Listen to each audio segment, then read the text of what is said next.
सगळीकडे असं गोल राऊंड जरी मारलं ना तुम्हाला नारळाची झाडं दिसतील बघा। मी आलो आता भिवंडीमध्ये, अंबिका सिटीमध्ये। पूर्ण वस पडलेले बंद सिटी आहे, त्या ज्या बिल्डिंग आहेत सगळं अर्धवट राहिलेलं आहे। काय माहिती काय कारणाने बंद पडलंय, पण सर्व काम एकदम ठप्प आहे। आणि मला निसर्ग आवडतो तर अनप्लॅन्ड मी इथपर्यंत आलोय, फार दूरपर्यंत आहेत। आणि इकडे डोंगर बोलतात की आता नाही जाऊ शकत तिथे, कारण की आता तिथे पूर्ण चिखल असेल। उन्हाळ्यामध्ये आपण तिथपर्यंत ट्रेक करू।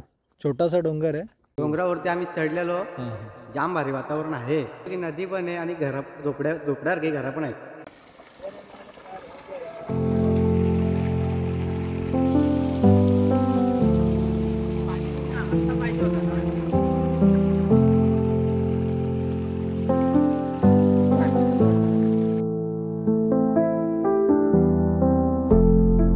पायवाट काढत आम्ही चाललोय। मस्त नजारा पण मस्त आहे आणि एरिया सगळी शांत आहे, सगळा मोकळा परिसर आहे। इथे काहीच नाही आसपास। तर पूर्ण गोल फिरून दाखवते तुम्हाला। गाडी तर आपली आता जवळपास 200-300 मीटरवर आहे। ते बिल्डिंग दिसते बघा, तिथून लागूनच आपली गाडी लावलेली।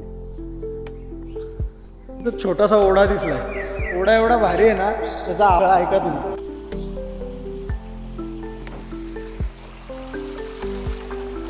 पाण्याचा हा खळखळाट, शांततेचं बोलकं संगीत, अडथळे आले तरी तो थांबत नाही, फक्त वाहत राहतो।